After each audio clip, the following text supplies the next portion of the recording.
Recently, there are many changes happening in Western countries, let's say Australia, UK, or US, Canada. Malaysia has seen 20 to 25% increase in international students. We run in 7 countries. Me and most of the people that I know, wherever our education is because we heard about it from someone else. Choose wisely. It goes for students and the parents.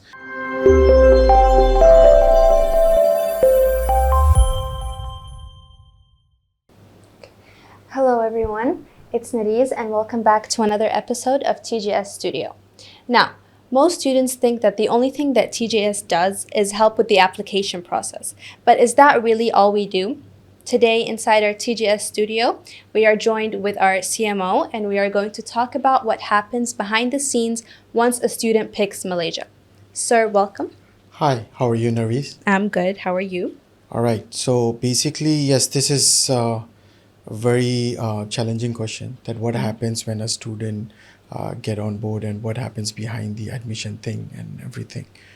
So basically, what we do, our sales and marketing team members or family members, down in the ground, they look into, they attend student events, activities and everything, where they gather up the students.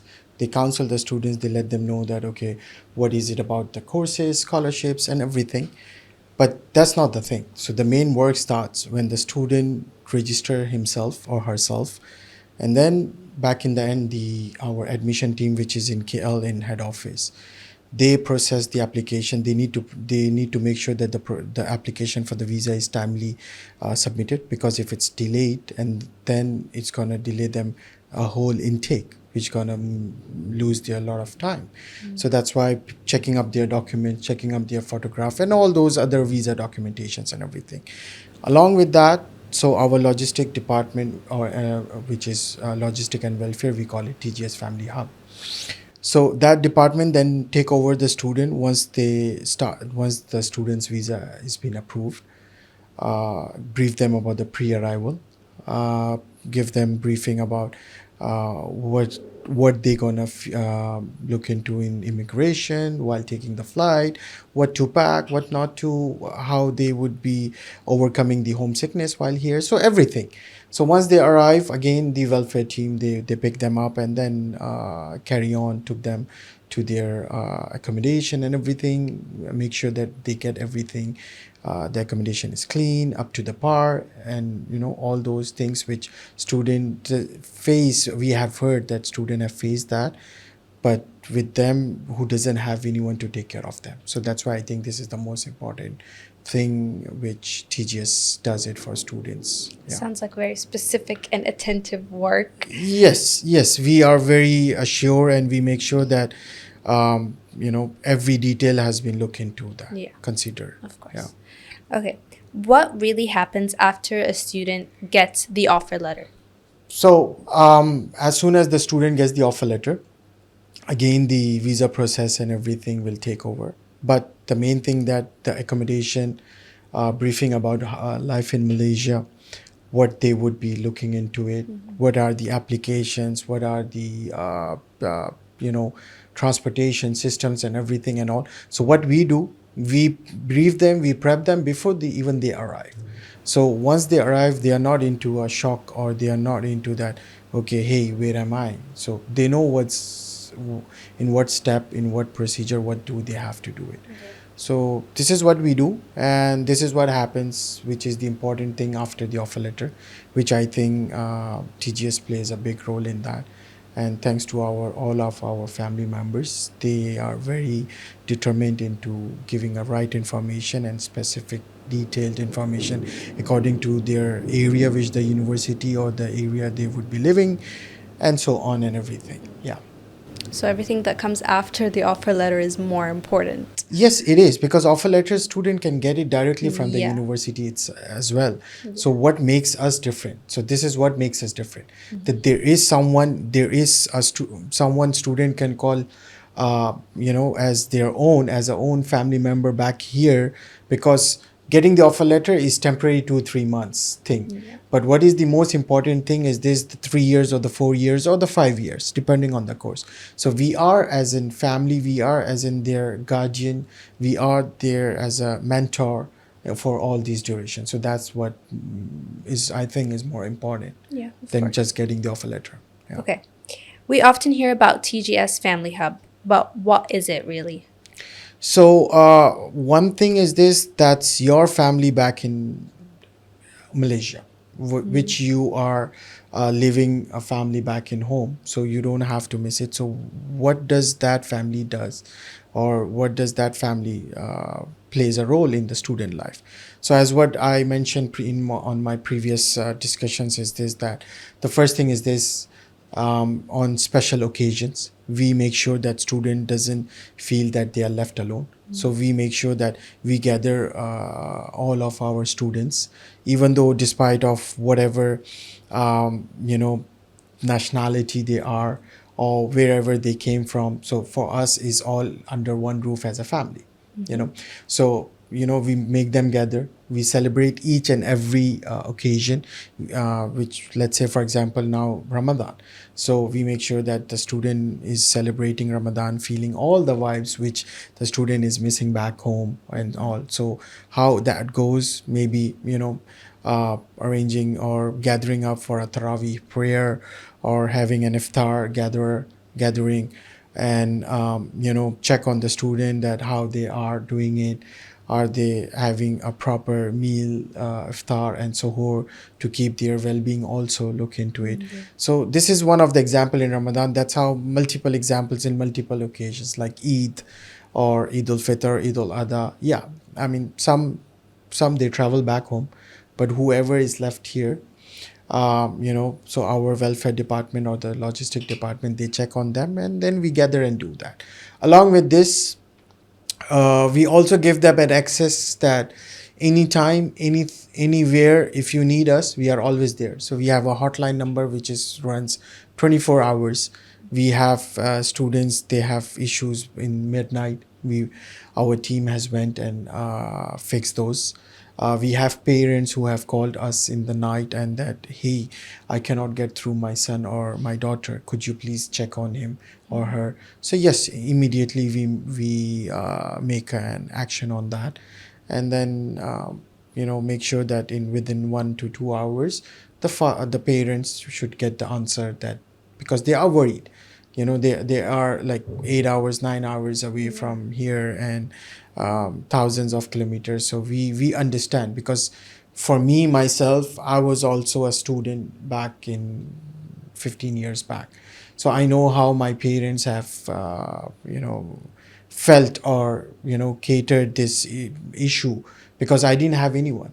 Yeah. So this is why all of us in the team, or in the whole TGS, we make sure that what we have faced, our co-workers or our bright stars, they wouldn't feel that. Yeah. No. Sounds very important. So you guys basically never leave them alone. No, Like, we don't. whenever We don't. they We need don't. you, they will find you. Yes, whenever we sometimes we gather up for coffee and everything, we don't leave them alone.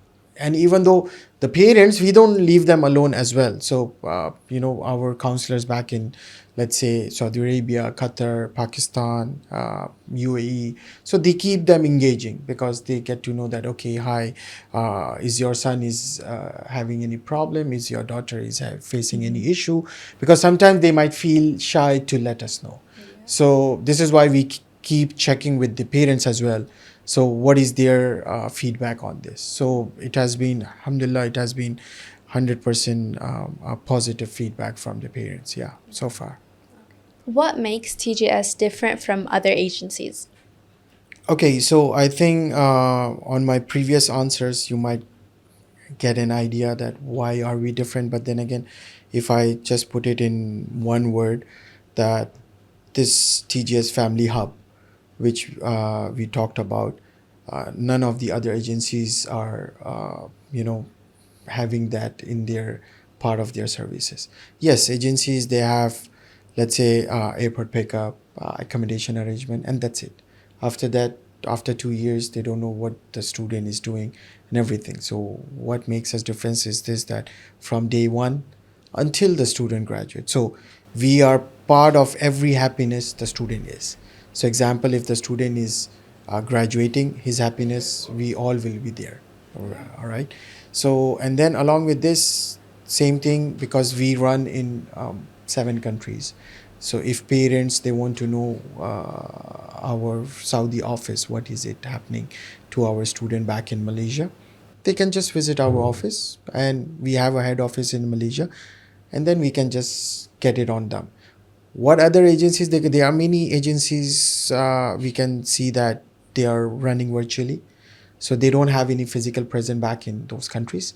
So, it's very hard for the parents or anyone to get onto that. So this is, I think, one of the 2-3 points I would say. But nonetheless, we all are working for same motive, which is to promote Malaysian education. And we are on a same platform to go on it. Yeah. It's a pretty unique concept and name. Like the name sounds very comforting. Yeah, it is, because we want to make sure that we are part of their family back here as well. So this is why we kept this name as a family. Yeah. Okay. As CMO, from a market perspective, why is Malaysia strong in 2026? Okay, so if you can see that, let's say if we talk about Western countries, recently there are many changes happening in Western countries, let's say Australia, UK, or US, Canada, in terms of visa regulations, in terms of admission criteria, and so on. So Malaysia is the first, I think, is the first Southeast Asian country, or one of the Southeast Asian country, which has the highest number of QS ranked top 200 universities, foreign branch campuses here. So if you talk about foreign branch campus, I think there are more than 5 to 6 foreign branch campuses like Monash, Nottingham, Heriot Watt, and so on, UOW. So these are all Australia and UK thing. The student might get it, and the best part is this: from the 1/3 fees, they are paying back in those countries. Yeah. And also, if we can look into the trend for past 2 years, Malaysia has seen 20 to 25% increase in international students. So which shows that yes, the demand and the trend of Malaysian education is going in a hike. And why is that? Because word of mouth. So there are many alumni who go back and tell to their juniors, their family friends that, hey, I graduated from Malaysia. I graduated from top 100 ranked university. Why don't you do that? And it's only just about 30,000 Malaysian ringgit per year, 35,000, 40,000. So yeah, I think the trend is going way, and we are looking that it's gonna be hiking up more. Yeah. That's actually a pretty good point, because me and most of the people that I know, wherever our education is because we heard about it from someone else. Yep. Yeah. That's how. So that's what I said. Word of mouth is the main important thing for Malaysia. Yeah. And which shows that yes, the quality of education, the facilities, the overall education structure is amazing in Malaysia. It really is. Yeah. Okay. What advice would you give to students planning to study abroad? So the first thing is this: choose wisely. It goes for students and the parents. Many parents, they choose the university just by looking into the affordability of the fees. Or some parents, they just choose, or the students choose the university by just ranking, but they don't deep down go into that is that subject is famous for that university. And choose the country according to seeing in like what are the rules and regulations, how easily accessible it is.